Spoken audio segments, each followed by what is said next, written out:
नमो गजानन नमो लोहे सब सागुण।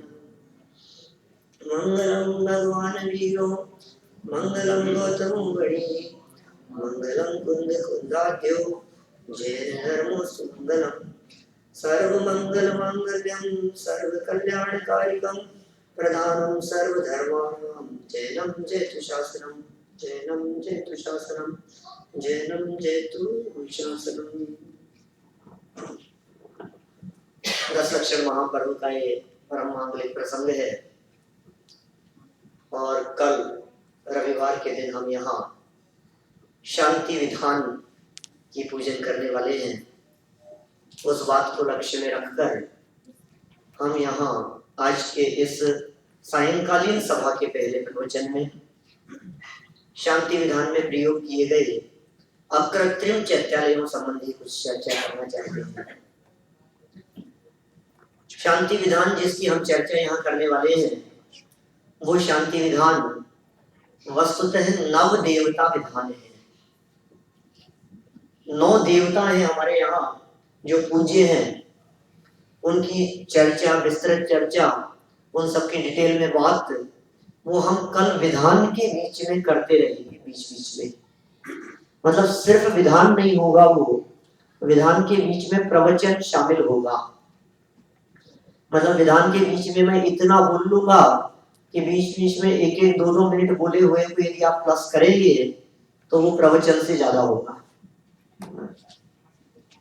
पंच परमेष्ठी हैं, उनके ये 5 देवता हैं। इसके बाद में जिन चैत्यालय, उसको भी एक देवता रूप माना गया है हमारे यहाँ। जिन चैत्यालय माने मंदिर, फिर जिन प्रतिमा वो एक अलग देवता है। जिनवाणी और जिन धर्म, ये 9 देवता हैं। तो 5 परमेष्ठियों की तो अरहंत सिद्ध आचार्य उपाध्याय साधु, ये अलग बात हो गई। जिन प्रतिमा, तो प्रतिमाएं भी जो है हम जानते हैं और उनके लिए भी एक ही अर्घ है उसमें। जिनवाणी के लिए एक अर्घ है और जिन धर्म के लिए 16 करण भावनाएं, 10 लक्षण आदि के बहुत सारे अर्घ हैं। अब एक मेन जो काफी बड़ा उसमें एक प्रकरण है वो है जिन चैत्यालय का। कितने जिन चैत्यालय हैं? 3 लोग के अकृत्रिम चैत्यालयों के लिए अर्घ चढ़ाए हैं उसने अलग अलग। अब पहले तो ये पता हो हमारे को अकृत्रिम क्या होता है। अकृत्रिम माने नहीं बनाया गया, कृत्रिम माने बनाया गया। जिसको किसी ने नहीं बनाया, ऐसे कुछ जिनालय हैं, ऐसे कुछ मंदिर हैं इस यूनिवर्स में जो अकृत्रिम हैं। आप यदि उसको गूगल पर सर्च करने की कोशिश करेंगे तो शायद नहीं मिलेगा। बहुत सारे प्रश्न खड़े हो सकते हैं, क्योंकि जब जब मैं इस तरह के प्रकरण चलाता हूँ, बहुत वर्षों का अनुभव है, लगभग 20 साल से भी ज्यादा हो गए इसका अनुभव है कि जब भी ये प्रकरण चर्चा चलती है बहुत प्रश्न खड़े होते हैं। लेकिन मैं उन प्रश्नों में न तो उलझूंगा और न आपको उलझाऊंगा। सीधा डायरेक्ट स्ट्रेट वे में अपने को बात करनी है, क्योंकि टाइम बहुत शॉर्ट है। अकृत्रिम चैत्यालय का अर्थ समझ में आ गया। चैत्यालय शब्द मतलब मंदिर। कुछ लोग चैत्यालय और मंदिर में भी अंतर करते हैं। लोग ऐसा समझते हैं कि चैत्यालय छोटा होता होगा और मंदिर बड़ा होता होगा। ऐसा बिल्कुल नहीं है। हमारे यहाँ शास्त्रों में जिन अकृत्रिम चैत्यालयों की चर्चा की है वे बहुत हैं और बहुत बड़े बड़े हैं, बहुत विशाल हैं। ये अकृत्रिम चैत्यालय तीनों लोकों में व्याप्त हैं, सब जगह हैं। अधोलोक में भी है, मध्य लोक में भी है और ऊर्ध्व लोक में भी है। तीनों लोकों में अकृत्रिम चैत्यालय है। जो तीनों लोकों में अकृत्रिम चैत्यालय है, उनमें अधोलोक के अकृत्रिम चैत्यालयों की कोई डिटेल नहीं करेंगे अपन। 7 करोड़ 72 लाख अकृत्रिम चैत्यालय अधोलोक में प्रथम नरक पृथ्वी पर मौजूद हैं। सिर्फ इतना सा, जितनी बातें याद रह जाए उतनी ठीक है। जो याद नहीं रहे उसके लिए बिल्कुल आप अपने दिमाग पर वजन नहीं डालें, ठीक है ना। याद रह जाए तो ठीक है, नहीं रहे तो ठीक है, लेकिन ध्यान इधर रखना, बस उपयोग इधर उधर मत करना, तो काफी बातें समझ में आएगी। तो बात कर रहे थे अधोलोक के कितने चैत्यालय, 7,72,00,000 मार्कर है यहाँ, मैं लिखता जाऊं, कुछ लोगों को यदि नोट करना हो तो। 3 लोक है ना, इनमें सबसे पहला नीचे से अपन चले तो अधोलोक,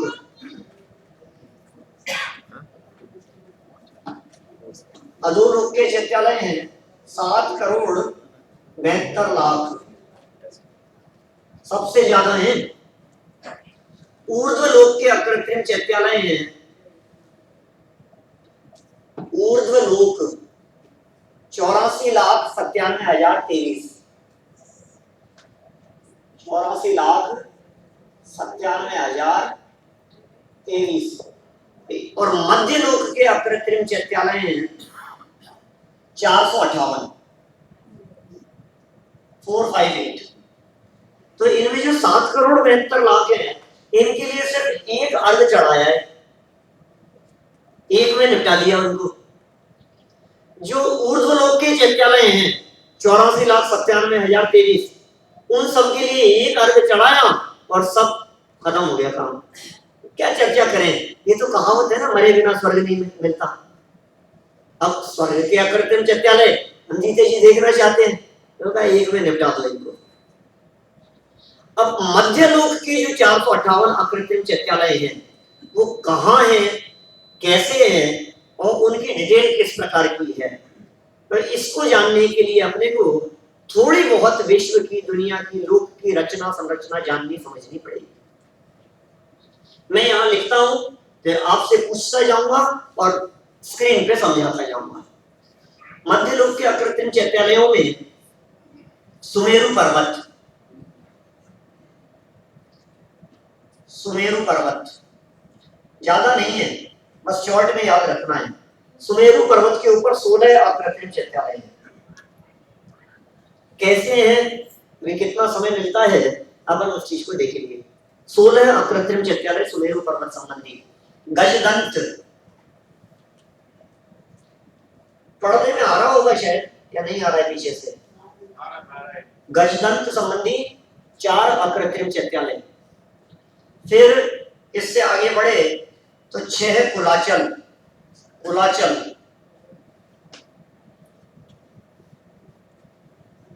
कुलाचल संबंधी 6। जम्बू शालमली वृक्ष, जम्बू शालमली ये वृक्ष है, अकृत्रिम वृक्ष है, इस संबंधी 2। फिर बक्शार पर्वत,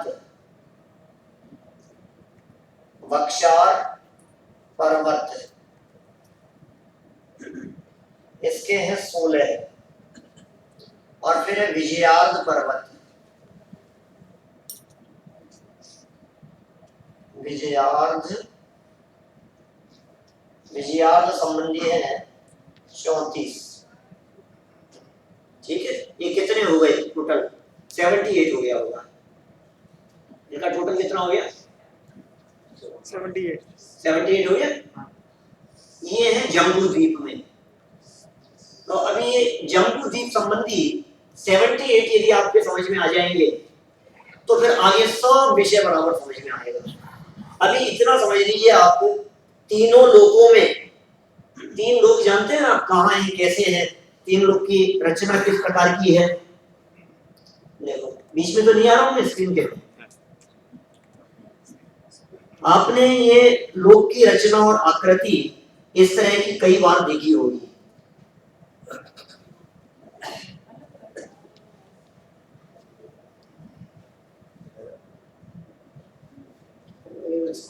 ये चित्र देखा है आपने कभी, पहचानते हैं ये क्या चीज है? आप तो पहचानते ही हैं। मैं यदि यहाँ से निकलकर इंडिया के किसी भी मार्केट में किसी भी व्यक्ति से पूछूं कि ये क्या है, तो हिंदू मुसलमान लोग भी कहते हैं ये जैन प्रतीक है। शादी कार्ड पर, निमंत्रण पत्रों पर कहीं भी इस चित्र को जैनियों के यहाँ देखा जा सकता है, दरवाजों पर देखा जा सकता है, मकान के बाहर देखा जा सकता है। थोड़ा अलग अलग तरह की, डिफरेंट तरह की इसकी आकृतियां हो सकती है। अब ये जो दिखाई दे रहा है आपको 3 लोग, ये एक्चुअल में ऐसा नहीं है। This is front facing. ये 3 डायमेंशन एरिया पर इसको देखेंगे तो इसका बैक पोर्शन भी होगा। यदि 3 लोग की हम फ्रंट से पिक्चर लेते हैं तो ऐसा ही दिखेगा जैसा दिखता है, लेकिन एक्चुअल पोजीशन क्या है?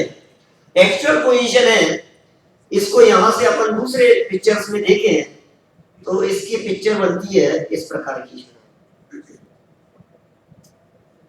दिख रही है आपको? बैक दिख रहा है? स्क्रीन दिख रही है कि नहीं? नहीं तो बैठ जाऊं मैं? नहीं, मैं बैठ जाऊं तो ठीक रहेगा, आप उधर देखते रहें। पंडित जी कुर्सी दे दीजिए। ये काम हो सकता है, मैं वहीं बैठ जाता हूँ अपनी जगह। वो जरूरत नहीं है, मैंने लिखना था जो लिख दिया। हाँ, और क्या, यही चेयर लगा दो, ठीक। जिससे क्या होगा, देखने में असुविधा नहीं होगी। और एक सुविधा और हो जाएगी इनको, नीरव भाई को बार-बार कहना है स्क्रीन को, मैं फिक्स हो जाऊंगा। No, that one. सबकी सुविधा का ध्यान रखना पड़ेगा ना।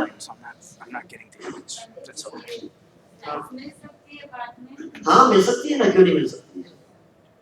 चलो देखिए, ये लोक की रचना कैसी हुई, ये पीछे भी हो गया, माने बैक साइड में भी है। अब इसमें क्या करना है, ये मेरा कर्सर दिख रहा है क्या आप लोगों को? दिख रहा है? No, use the pointer.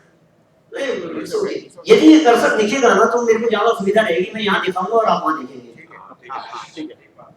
मेरे को उधर देखने की जरूरत नहीं है, उधर देखूंगा तो इधर बदल नहीं पाऊंगा, दिखा नहीं पाऊंगा। अभी ये जो चित्र आपको दिखाई दे रहा है, इसमें सब कुछ ये क्या है, फ्रंट में यहाँ पर अपन ने बहुत सारी रचनाएं दिखा रखी है जो यहाँ नहीं है। ये लोक जैसा है, इस लोक में बैक साइड में चलकर ये क्या है, 7 राजू चौड़ाई है पीछे की तरफ। राजू क्या होता है, अभी इस चक्कर में मत उलझना, लेकिन ऐसा भी नहीं समझना कि घर पे जो दूध देने वाला आता है वो यहाँ तो नहीं आता, उस राजू की बात नहीं है। राजू एक नाप है जो जैन दर्शन के अलौकिक गणित का विषय है। और एक राजू में, राजू कहते हैं उसको, रज्जू भी बोलते हैं, एक रज्जू में असंख्यात योजन होते हैं। तो फिर प्रश्न खड़ा होगा आपको, योजन क्या चीज है? तो एक योजन समझ लीजिए आप 2000 कोस का होता है। कितना बड़ा है? 2000 कोस का एक योजन है। अब कोस कितना बड़ा होता है? 2 माइल का एक कोस होता है। इसका मतलब 4000 माइल का एक योजन हो गया। और ऐसे एक योजन नहीं, अनकाउंटेबल, असंख्यात योजनों का एक रज्जू होता है। ऐसा एक नहीं, ऐसे 7 राजू का विस्तार है बैक साइड में इस लोक का। आज तक जो हम फ्रंट चित्र देखते थे, इस फ्रंट के अंदर बैक भी समझना। अब इसमें 3 राजू आगे से छोड़ दिया, 3 राजू पीछे से छोड़ दिया, तो आप देखिए 3 यहां से छोड़ा हमने और 3 बैक से छोड़ा। तो अब ये बीच में एक राजू लंबी चौड़ी और करीब करीब 13 राजू ऊंचाई वाली एक नाली है जिसका नाम है त्रस नाली। बिल्कुल ऐसा समझ लीजिए। इस चीज को समझने के लिए आप ट्रांसपेरेंट मॉडल बनाएंगे तो आपको बात आसानी से समझ में आएगी। और इसके लिए मैं आपको एक ये मॉडल दिखाता हूं। ये देखिए आप, ये दिख रहा है? कुछ क्लियर नहीं दिख रहा, थोड़ा सा। ये लोक का ऐसा ट्रांसपेरेंट मॉडल है जिसमें आगे और पीछे ब्लैंक छोड़कर बीच में एक राजू लंबी चौड़ी हमने एक नली डाल दी। तो जितनी भी स्वर्ग की, नरक की, मध्य लोक की जो भी रचना है वो सब उसके बीच में है। ऐसे समझ लीजिए आप, एक स्क्वायर टेबल है। अब उस स्क्वायर टेबल में हमने बीच में से छेद करके वो स्क्वायर हमने बना दिया पीस पूरा ट्रांसपेरेंट। वो जो ट्रांसपेरेंट पीस है उसके बिल्कुल सेंटर में हमने कोई एक नली डाल दी उसमें। अब वो जो नली है उसे क्या कहेंगे अपन, त्रस्त नाली। त्रस्त नाली कहलाती है, माने त्रस्त जीव उसी में रहते हैं, बाहर नहीं रहते। त्रस्त समझते, 2 इंद्रिय 3 इंद्रिय 4 इंद्रिय पंचेंद्रिय जीव, वो उसी में रहते हैं।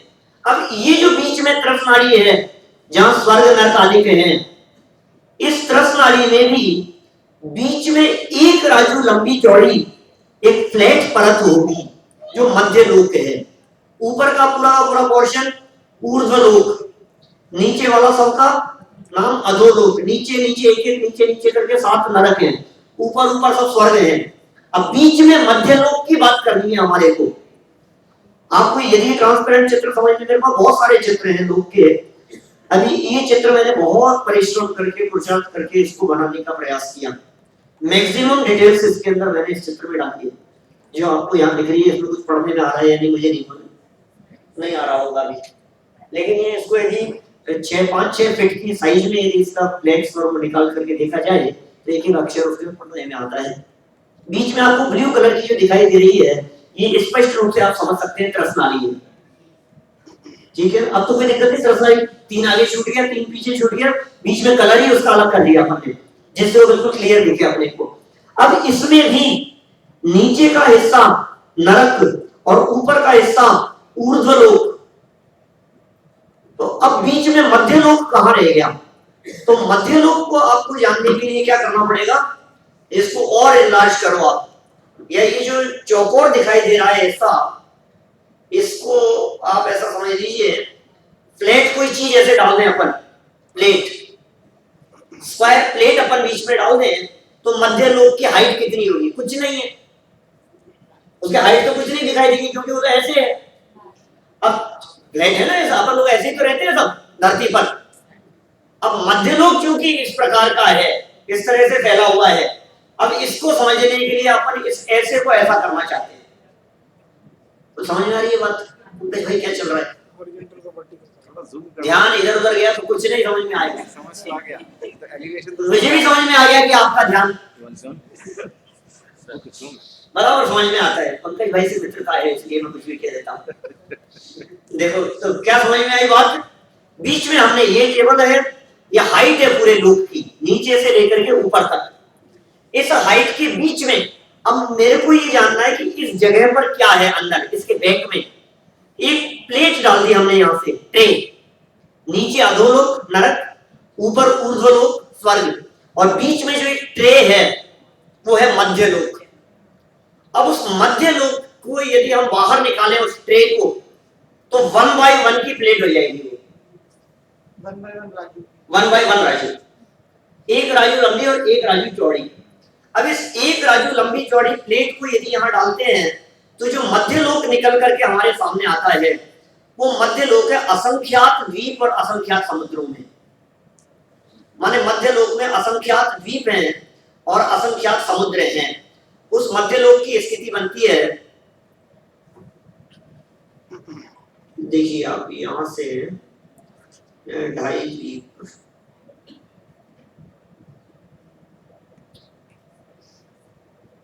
असंख्यात द्वीप और असंख्यात समुद्रों की स्थिति इसीलिए ये दिख रहे हैं आपको कुछ राउंड राउंड से, ये क्या चीज है? समुद्र, ये वो प्लेट है पूरी, वो जो प्लेट थी 1 by 1 की, इस प्लेट में सेंटर में एक द्वीप, उसका नाम जम्बू द्वीप, उसको चारों तरफ से घेरे हुए एक समुद्र राउंड शेप में, बीच वाले द्वीप का नाम जम्बू द्वीप, फिर चारों तरफ घेरे हुए लवण समुद्र, फिर उसको चारों तरफ से घेरे हुए दूसरा द्वीप धातकी खंड, फिर चारों तरफ से घेरे हुए समुद्र, फिर चारों तरफ घेरे हुए द्वीप समुद्र द्वीप समुद्र द्वीप समुद्र द्वीप समुद्र द्वीप समुद्र द्वीप समुद्र द्वीप समुद्र द्वीप समुद्र द्वीप समुद्र, इस तरह से बढ़ते बढ़ते बढ़ते 8वें नंबर का जो द्वीप है उसका नाम है नंदीश्वर द्वीप। तो एक छोटा सा क्वेश्चन, नंदीश्वर द्वीप कौन सी दिशा में? हम जहां बैठे हैं यहाँ से चारों दिशाओं में होगा, क्योंकि हम लोग यहाँ बीच वाले द्वीप में, जम्बू द्वीप में। हम लोग कहाँ रहते हैं? जम्बू द्वीप में। पूजन में बोलते हैं हम लोग जम्बू द्वीप में भरत क्षेत्र आर्य खंडे, न्यू जर्सी नामनी नगरे बोलते हैं ना रोजाना। तो जम्बू द्वीप में रहते हैं हम लोग, जम्बू द्वीप है इसके बीच में, और उसके बाद में चारों तरफ है वो 8वां द्वीप। सभी द्वीप चारों तरफ ही है, असंख्यात द्वीप और असंख्यात समुद्र। इन सब में से हम सबसे पहले बात करना चाहते हैं जम्बू द्वीप के बारे में। अब वो जम्बू द्वीप कैसा है, जम्बू द्वीप समझ में आ गया तो अपना बहुत बड़ा काम सॉल्व हो जाएगा। जम्बू द्वीप की रचना किस प्रकार की है, देखिए, एक राउंड सेंटर वाला, उसको हमने निकाल लिया और उसमें से हमने ये पूरी रचना इसमें दिखाई। जम्बू द्वीप है इसका नाम, पहला द्वीप है ये। इसको घेरे हुए समुद्र था, उसको घेरे हुए द्वीप था, उन सब की बात नहीं करनी अपने को। ये जम्बू नाम का जो द्वीप है, इस जम्बू द्वीप में कितने अकृत्रिम चैत्यालय कहां कहां हैं वो हमने यहाँ बोर्ड पर लिख दिए। कल इनके लिए अर्घ्य चढ़ाएंगे अपन। आप ये पूछ सकते हैं कि साहब जिस जम्बू द्वीप में हम लोग रहते हैं, यदि उसी जम्बू द्वीप में अकृत्रिम चैत्यालय है तो फिर हमें दिखते क्यों नहीं है? दिखने चाहिए। जर्सी सिटी के मंदिर के दर्शन करने के लिए जाएं तो कभी अपन और कहीं भी चल सकते हैं, गजदंत के दर्शन करने के लिए चल चले, कहां है, दिखना तो चाहिए। तो भाई देखिए ऐसा है कि ये जो जम्बू द्वीप की रचना है ना, इस पूरे जम्बू द्वीप को 7 भागों में बांटा गया है। इसके 7 टुकड़े, सिर्फ रचना समझा रहा हूं, अकृत्रिम चैत्यालय 2-5 मिनट बाद समझाऊंगा। पहले जम्बू द्वीप समझ लो। पहले तो 3 लोक में से अपन ने अधोलोक छोड़ दिया, ऊर्ध्वलोक छोड़ दिया। देखो आप लोगों को वैसे ही चैत्यालयों की वंदना कराऊंगा जैसे आप लोग करते हैं, तीर्थ क्षेत्रों पर जाते हैं। मैंने बताया तो था कल परसों, ध्यान है क्या? शिखर जी की वंदना 5 बजे उतरे कि 10 बजे, 4 बजे उतरे, 12 बजे, क्या क्या किया? पकोरा जी में क्या करते हैं आप लोग? समझ लीजिए ऐसे जो क्षेत्र है 100 मंदिर से ज्यादा है। सोनागिरी जी में क्या करते हैं, बोलो आप वंदना करते हैं, सब कैसे भागते हैं आप? 100 मंदिरों की वंदना करने के लिए फटाफट फटाफट भागते जाते हैं। तो क्यों? क्योंकि अपने को फटाफट पूरा करना है। और फिर ऊपर जाकर के आते हैं नीचे की तो कौन करता है? बाहर से मंदिर के ही है भगवान। चलो आइए, ऐसे ही करते हैं कि नहीं? सब जानता हूँ, मुझे पता है, सब मैंने देखा है तुम्हारे को। देखो कोई बात नहीं, खैर ऐसे तो मैं भी करा दूंगा फटाफट। अभी कितने चैत्यालयों की वंदना करनी है अपने को? 458। बट पहले अपन स्ट्रक्चर देख लें उसका, जम्बू द्वीप किस तरह का है। इस जम्बू द्वीप में 7 क्षेत्र हैं। बेसिकली 7 क्षेत्रों को बंटने के लिए उसमें पहले 6 महापर्वत हैं। माने उन पर्वतों के कारण ये 7 भागों में बट गया। पूर्व से लेकर, सब लोग जानते हैं जितने भी मैप होते हैं उन सब मैप्स में ये नॉर्थ है, ये साउथ है, नीचे ये ईस्ट है और ये वेस्ट है। यूनिवर्सल है। ईस्ट से लेकर वेस्ट तक फैले हुए, एक कोने से दूसरे कोने तक इस तरह फैले हुए 6 महापर्वत हैं। जिन 6 महापर्वतों पर भी अकृत्रिम चैत्यालय है, उन 6 महापर्वतों के लिए कुलाचल शब्द का प्रयोग किया है अपने बोर्ड पर। कुलाचल। और चैत्यालय कितने लिखे? 6। कुलाचल संबंधी 6 चैत्यालय। अभी क्या नाम है उनके? तो ये रेड कलर से लिखे हुए हैं सब पर्वतों के नाम। अब आप देख सकते हैं लेफ्ट साइड में रेड कलर से लिखे हुए नाम दिख रहे हैं। हिमवन सबसे नीचे यहाँ कर्सर है, ये पूरा पर्वत है, यहां से लेकर के यहाँ पूर्व से पश्चिम तक फैला हुआ। ये चैत्यालय भी दिखा रखा है मैंने इस जम्बू द्वीप के चित्र में। पूरे 78 अकृत्रिम चैत्यालय एक एक कहां हैं वो मार्क किए हैं। इसको इलाज करके आप देख सकते हैं। एक कोने से दूसरे कोने तक हिमवन, फिर महाहिमवन पर्वत ये रहा, फिर निषद पर्वत, ठीक है। इसके बाद में ये नील पर्वत, रुक्मी पर्वत और शिखरी पर्वत। 6 पर्वत हो गए, हिमवन, महाहिमवन, निषद, नील, रुक्मी, शिखरी। इन 6 महापर्वतों के कारण ये पूरा राउंड शेप में जो जम्बू द्वीप है ये कितने भागों में बट गया? बोलो कितने हिस्से, कितने पार्ट्स हो गए इसके? 7 हो गए। अरे एक रोटी के बीच में एक लाइन खींचो या तोड़ो उसको तो रोटी के कितने हिस्से होंगे? एक लाइन खींचोगे, एक जगह से पीस करोगे तो 2 हो जाएंगे ना। तो एक पर्वत से 2 हिस्से होते हैं, तो 6 पर्वतों से 12 हिस्से होंगे, 7 होंगे, है ना। 6 पर्वत बीच में डाले हैं तो 7 हिस्से हो गए। उन 7 का नाम है 7 क्षेत्र। आप लोगों ने नाम सुने हैं, सबके नहीं सुने होंगे। तो दो तीन नाम तो आप लोगों ने सबने सुने ही सुने हैं। बता सकते हैं कौन से सुने? आलोक जी से पूछना ही है आज। भरत से भरत क्षेत्र, वाओ, तालियां बजा सकते हैं। बहुत अच्छा। भरत क्षेत्र और किसी क्षेत्र का भी नाम पता है? ऐरावत क्षेत्र, विजय क्षेत्र, दो तीन नाम तो हम लोगों को मालूम ही है। अब हम लोग रहते हैं भरत क्षेत्र में। जैसी भरत की रचना है वैसी ऐरावत की रचना है, और विजय क्षेत्र की थोड़ी अलग हट की रचना है।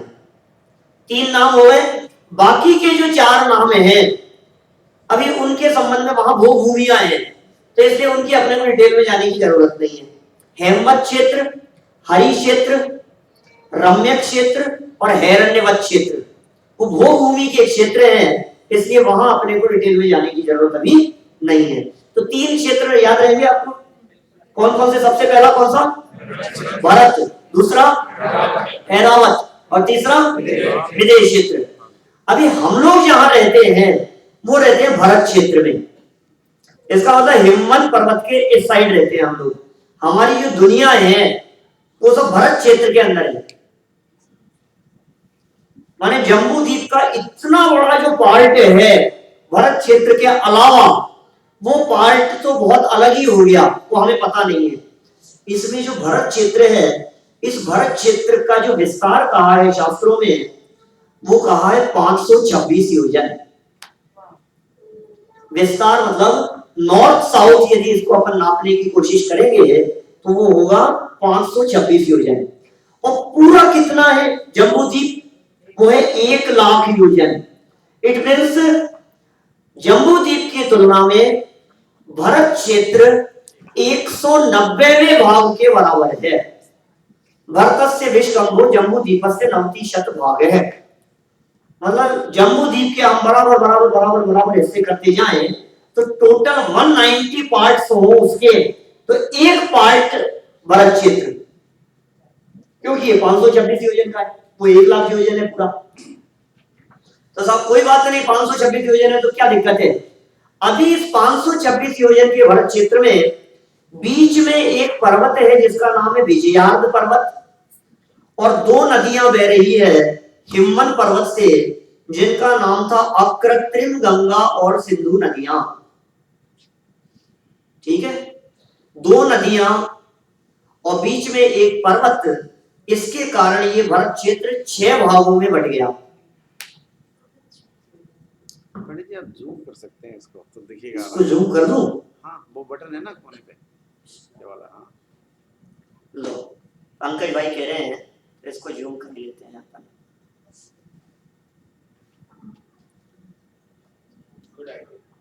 ठीक है, अब दिख रहा है आपको? अब तो बहुत बढ़िया दिख रहा है। अब तो नदी में पानी भी दिख रहा है। अब तो नदी में पानी भी दिख रहा है। चलो बहुत अच्छी बात है। ठीक है भाई, धन्यवाद भाई पंकज भाई। इनको तो नदी दिखेगी ना, कमल तो खिलते हैं ना पानी में। पंकज भाई वहीं बैठे हैं। चलिए कोई बात नहीं। तो आप कहां तक पहुंच गए? अभी अपन 3 लोक में थे, 3 लोक में से आधो ऊर्ध्व छोड़ दिया। मध्य लोक में असंख्यात द्वीप समुद्र थे, उनमें से सिर्फ एक द्वीप की हम लोग बात कर रहे थे जिसका नाम था जम्बू द्वीप। जम्बू द्वीप बहुत विस्तार वाला है। उस विस्तार वाले जम्बू द्वीप में से हम सिर्फ एक पार्ट में पहुंच गए जिसका नाम है भरत क्षेत्र, जो कि 190वें हिस्से के बराबर है। इस भरत क्षेत्र का एक कोने से लेकर दूसरे कोने तक का विस्तार उत्तर दक्षिण दिशा में 526 योजन है। इसमें से 50 योजन का बीच में विजयार्ध पर्वत है, 238 और 238 दोनों साइड में है। इसका मतलब एक आर्यखंड 238 योजन का। अब ये जो आर्यखंड 238 योजन का है ना, इसमें बीच में एक ग्रीन कलर का डॉट दिख रहा होगा आपको, दिख रहा है? जूम करो, इसको और जूम करो, दिख रहा है। इससे ज्यादा नहीं होगा शायद, हो सकता है। हो गया, ये आर्यखंड अब दिख रहा है, ये ग्रीन है। अब ये जो जूम करने पर ये जो दिख रहा है ना ग्रीन डॉट, ये है आपका ग्लोब, अर्थ, जैसे आप दुनिया कह रहे हैं। अब बतलाओ शिवेंद्र भगवान कहाँ है, विदेश क्षेत्र कहाँ है? गूगल में देखो, अब कहाँ दिखेगा बताओ मेरे को। अब आप, क्योंकि एक्चुअल में क्या है, कोई भी चीज, मान लो कैमरा हमने सेट कर रखा है ऊपर, तो वो कैमरा चारों तरफ की चीजें, नीचे की चीजें उतनी ही तिरछे लेवल तक लेगा जितनी हाइट पर लगा हुआ है। अब सैटेलाइट जितनी हाइट पर है वो उतनी ही चीज को अपने माध्यम से कवर कर पाएगा। बिल्कुल प्रैक्टिकल है ये चीज। आप यदि मान लीजिए इस जगह पर यदि कैमरा लगाते हैं तो मान लीजिए आलोक भाई उस पिक्चर में नहीं आएंगे कि क्यों साहब कैमरा लगा रखा, आलोक भाई दिख नहीं रहे है या नहीं है। अरे भैया तुमने कैमरा कहाँ लगा रखा, थोड़ा ऊपर कर। तो इतना ऊपर किया तो भी नहीं आया, तो और ऊपर कर। तो कहां तक करेंगे? तो जितना ऊपर होगा उतना ज्यादा उसमें वो कवर हो पाएगा, लेकिन फिर उतने ऊपर से उसकी कैचअप करने की पावर भी होनी चाहिए। ये भी तो है ना बात। तो अभी तो अपन जम्बू द्वीप के, इसकी बात मैंने इसलिए आपको कही कि इसमें समझ लीजिए अब अपने न्यू जर्सी कहाँ है। अब लोग ऐसे प्रश्न करते हैं मेरे से कि साहब इस जम्बू द्वीप के अंदर हम कहाँ रहते, तुम कहाँ रहते हो, तुम देखो। मैं क्या मतलब, अपनी दुनिया कहाँ दिखेगी? क्या Google Earth.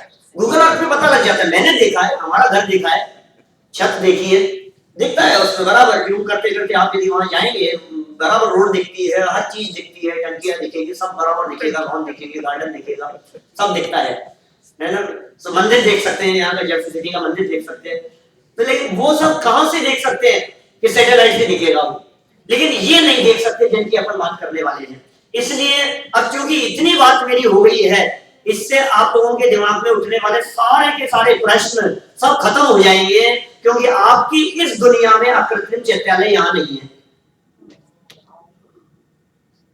हमारा क्षेत्र कितना है आज की तारीख में, साइंटिस्ट जितने भी हैं जो इस फील्ड में रिसर्च करते हैं, उनसे यदि बात की जाए तो वो यही बात कहेंगे कि हमारे को ये जो है ना यूनिवर्स का एंड नहीं मिला आज तक। कहां तक, क्यों नहीं मिला एंड? क्योंकि मिलेगा कहां से, पहुंच ही नहीं सकते। मैं कहता हूं अपनी जो ये दुनिया ने डॉट बहुत बड़ा बना दिया मैंने, सच में। फिर क्या करता है, इससे छोटा बनाता तो फिर दिखता ही नहीं, फिर कितना जूम करते उसको। मैं बता रहा हूं, क्योंकि अपनी जो दुनिया है, जो अपन कह रहे हैं, ये दुनिया लगभग 2.5 से 3 योजन में पूरी दुनिया आ गई। और ये जो आर्य खंड है ये है 238 योजन का, 238 योजन। अब 238 योजन में 3 योजन कितना है? अब देख लो आप कहेंगे साहब 3 योजन कैसे, इतना ही है। आप नाप लो दुनिया को एक कोने से दूसरे कोने तक, इससे ज्यादा नहीं है। नॉर्थ साउथ देखना है आपको, वर्ल्ड मैप लो। मैं तो कहता हूं अभी तो अमेरिका में बैठे हैं, मैं तो इंडिया वालों को समझाता हूं, तब बात करता हूं कि आप दुनिया का मैप लीजिए और उस वर्ल्ड मैप में इंडिया को देखो, इंडिया कितना है। तो एक कोने से दूसरे कोने तक आपको इंडिया लगेगा 2000 किलोमीटर स्ट्रेट लाइन। आप रोड से जाएंगे, ट्रेन से जाएंगे तो हो सकता है रास्ते ज्यादा हो, ठीक है ना। स्ट्रेट लाइन यदि आप देखते हैं 2000 किलोमीटर है। अब मैं कह रहा हूं उस वर्ल्ड के मैप में 2-4 इंडिया ऊपर रख दो, एक आध 2 नीचे रख दो, इतना ही तो है दुनिया। नॉर्थ साउथ और कितना है? इंडिया का मैप, वर्ल्ड का मैप तो सबने देखा है, इंडिया तो पता है ना। ऐसा थोड़ी नहीं कि अमेरिका में रहने लगे तो इंडिया भूल गए मैप में से। उसको नाप लो आप, और देख लो आप, 2-3 ऊपर और 1-2 नीचे, तो कितने किलोमीटर होगा आप देख लीजिए। 18,000 किलोमीटर से ज्यादा नहीं होगा। 64,000 रेडियस जो है आपका 64,000, राइट? कहां से? सेंटर से नॉर्थ से साउथ तक स्ट्रेट लाइन। डबल हो जाएगा रेडियस, तो South Pole. डायमीटर होगा तो डबल Oh, हो जाएगा। the radius? वो कैसे होगा? अरे आप तो उसकी बात कर रहे हो, मैं तो नॉर्थ साउथ की बात कर रहा हूँ। रेडियस की बात, The circumference would be the round. हाँ, टॉकिंग अबाउट द रेडियस। वो तो 3 टाइम हो जाता है। He's talking about radius. Circumference is different. Circumference. आप यदि उसकी बात कर, रेडियस नहीं, Oh, you I think it's about the bone cross.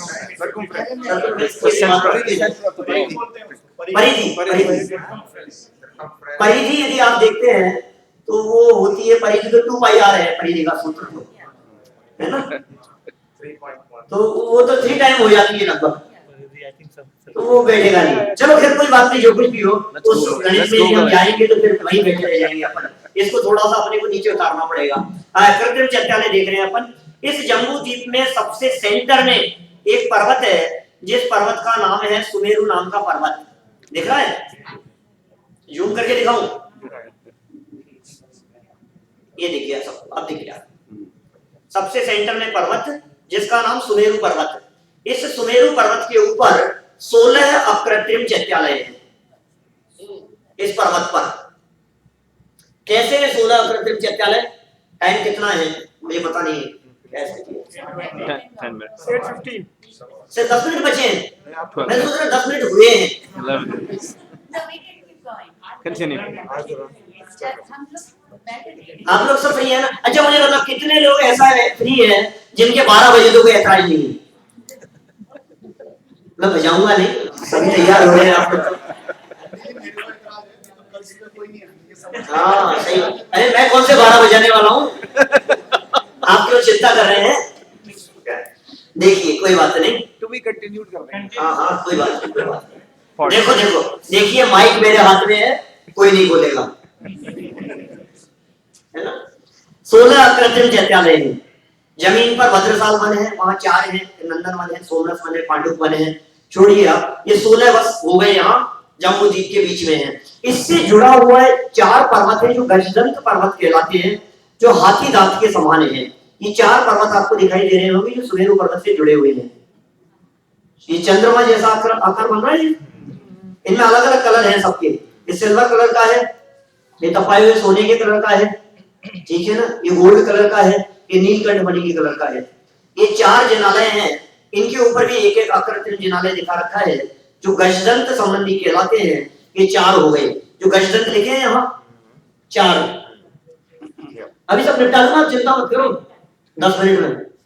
हाँ देखो अब 4 हो गए गजदंत संबंधी। इसके बाद में क्या लिखा है?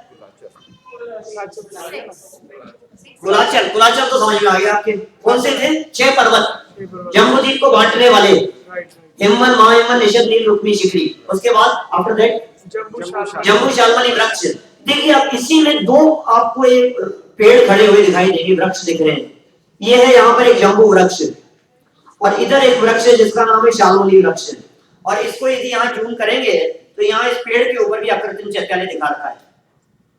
दिख रहा है आपको? हाँ, दिख रहा है तो जरूरत नहीं है। 2 हो गए ना, 2 वृक्ष हो गए जम्बू शालमली संबंधी। इसके बाद में और कौन से हैं? बख्शार पर्वत। ये बख्शार पर्वत कहाँ है? ये जो बीच में विदेश क्षेत्र था, इस विदेश क्षेत्र में, पूरे विदेश क्षेत्र में ये आपको ये जो पहाड़ दिखाई दे रहे हैं, कितने दिख रहे हैं? 4 4 8 12 और 16। ये 16 बख्शार पर्वत है। ये दिख रहे हैं? माने जम्मू द्वीप के अंदर ये जो पहाड़ बीच में विदेश क्षेत्र में जो पर्वत दिखाई दे रहे हैं, ये पर्वत बख्शार पर्वत कहलाते हैं, जिनकी संख्या 16 है, 16 है। खत्म हो गई इतनी बात। अब इसके बाद में एक और है लास्ट, विजयार्ध पर्वत। ये विजयार्ध पर्वत है 34। एक विजयार्ध पर्वत कोई बतला सकता है आप लोगों में से? कहां एक विजयार्ध पर्वत कौन सी जगह पर है? नहीं बता पाएंगे? कोई बात नहीं, मैं ही बताता हूं। एक्चुअल में अभी अपन ने जो भरत क्षेत्र की रचना देखी थी, उस भरत क्षेत्र को बीच में से टुकड़े करने वाला एक पर्वत था विजयार्ध पर्वत। विजयार्ध नाम था उसका। नदी को डिवाइड कर रहा था। हाँ, नदियों को डिवाइड नहीं कर रहा है, वो क्षेत्र को डिवाइड कर रहा है। और नदियां उसके नीचे से बह रही है, पर्वत के नीचे से डिवाइड नहीं हो रही, वो पर्वत के नीचे से बह रही है नदियां। तो एक विजयार्ध पर्वत तो भारत क्षेत्र में, एक विजयार्ध पर्वत है ऐरावत क्षेत्र में। सेम यहाँ मिरर इमेज है ये, बिल्कुल सामने की साइड ऐरावत क्षेत्र है। जैसा भरत नीचे था वैसा ऐरावत यहाँ है। तो भरत और ऐरावत दोनों मिरर इमेज है। दूसरा पर्वत हो गया ये ऐरावत। ऐरावत क्षेत्र में विजयार्ध पर्वत 2 हो गए। और 32 विजयार्ध पर्वत है। ये यहाँ विदेश क्षेत्र के अंदर बहुत छोटी छोटी रचनाएं हैं। एक, फिर यहाँ आगे बढ़कर पर्वत के बाद में 2, फिर इस पर्वत के पहले एक और पर्वत है विजयार्ध, फिर एक और पर्वत है, एक और पर्वत है, ऐसे 8 है एक दिशा में, एक साइड में। फिर नीचे भी 8 है, फिर 8 ऊपर है और 8 नीचे है। तो इस तरह से 32 विजयार्ध पर्वत है विदेश क्षेत्र में। ठीक, तो 32 विजयार्ध विदेश क्षेत्र में, एक ऐरावत में एक भरत में 34 विजयार्थ पर्वत हो गए। तो कितने अकृत्रिम चैत्यालय हुए? 78। यहां तक 78 हो गए। 458 पहुंचना है क्या?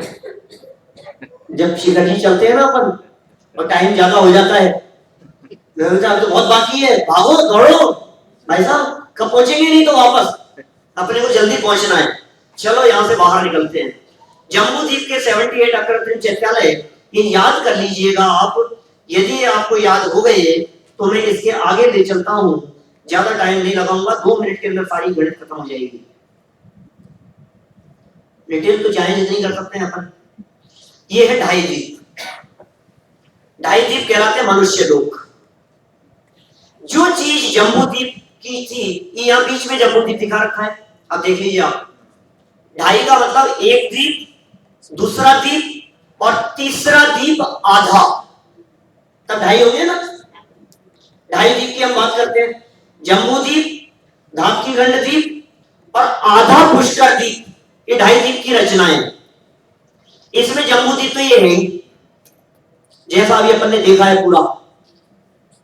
इसी जम्बू द्वीप जैसी रचना, पूरी की पूरी जम्बू द्वीप जैसी रचना इस ढाई द्वीप में 5 टाइम है, 5 गुना रचना है। माने जम्बू द्वीप में यदि एक मेरू पर्वत है तो ढाई द्वीप में 5 मेरू पर्वत है। बहुत 1 सेकंड में समझ में आ गई बात, जो थोड़ा सा उपयोग लगा करके समझेंगे। जम्बू द्वीप में जो चीज एक है वो चीज ढाई द्वीप में 5 है। जम्बू द्वीप में एक सुमेरु पर्वत था, पर्वत एक है। आगे वाले पर्वतों का नाम है विजय मेरु, अचल मेरु, मंदर मेरु, विद्युन्माली मेरु। तो जम्बू द्वीप में सुमेरु पर्वत 16 चैत्यालय, तो ढाई द्वीप में 5 मेरु पर्वत है। चैत्यालय कितने होंगे? 5 टाइम कर लो इसको कुल मिलाकर, ये सीधा सा एक फंडा है और कुछ नहीं। ये बीच में एक जम्बू द्वीप दिखा है ना,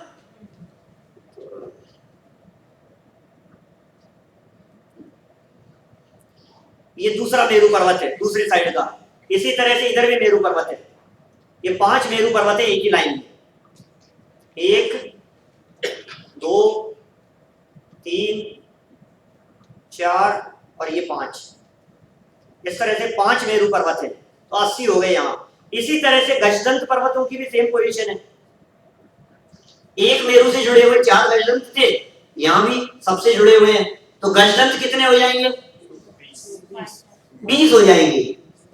मतलब जो संख्या यहाँ लिखी है, अब इसकी जगह आप इससे 5 गुनी संख्या समझ लेंगे ढाई द्वीप में, क्योंकि जब अपन कल आगे चढ़ाएंगे तो 5 मेरुओं के लिए 16 5 अर्घ। आगे बढ़ेंगे अपन तो समझ लीजिए आप, जैसे गजदंत संबंधी अर्घ हैं तो 20 के लिए 1 अर्घ, 5 टाइम।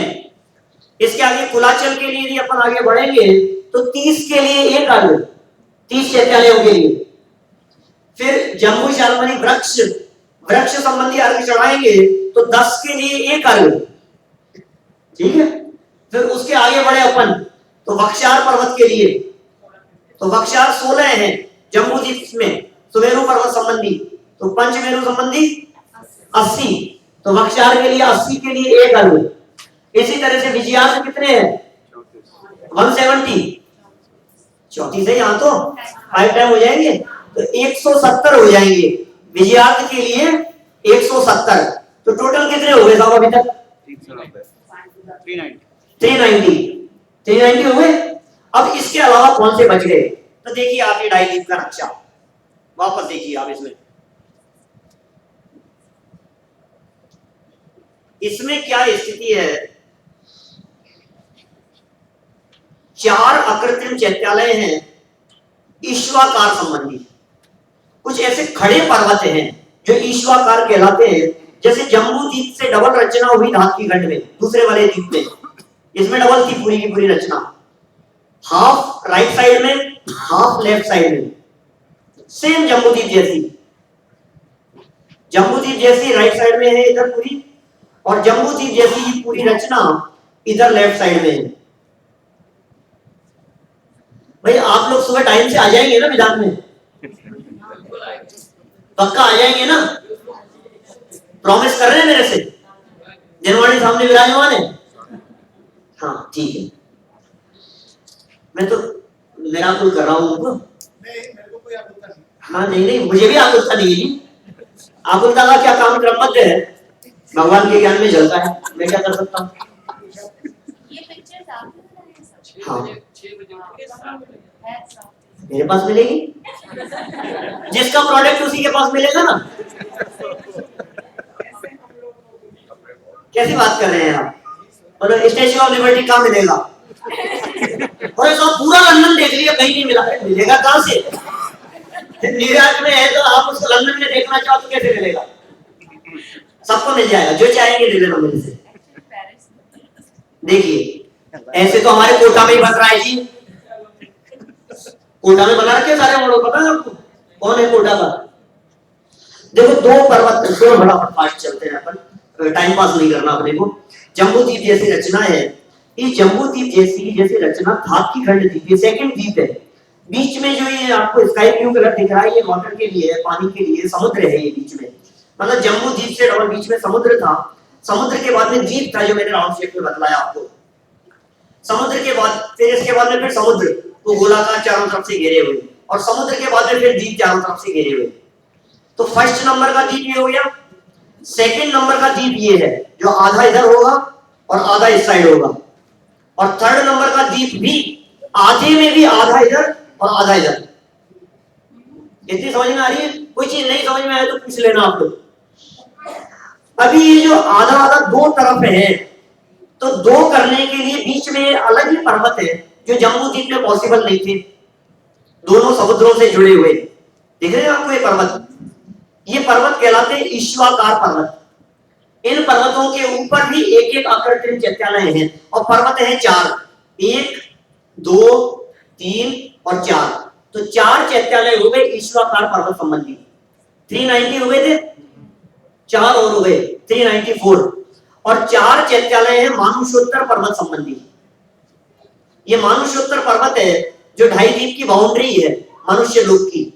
इसमें भी इस बाउंड्री पर ये जो पर्वत है, यहाँ पूर्व पश्चिम उत्तर दक्षिण में एक एक आकृतिम चैत्यालय है। तो मानुषोत्तर पर्वत के ऊपर भी 4 चैत्यालय, तो 398 हो गए। ये 2.5 द्वीप निपट गया। 2.5 द्वीप में 398 आकृतिम चैत्यालय है। इसके बाहर जब हम चलते हैं तो फिर हम पहुंचते हैं नंदीश्वर द्वीप में। नंदीश्वर द्वीप में 52 चैत्यालय है, आकृतिम चैत्यालय। अभी उसकी चर्चा नहीं करूंगा, डिटेल हो जाएगी बहुत। 52 चैत्यालय है नंदीश्वर द्वीप में, तेरे पूर्व में, तेरे पश्चिम में, तेरे उत्तर में, तेरे दक्षिण में। 398 प्लस 52 कितने हुए? 450।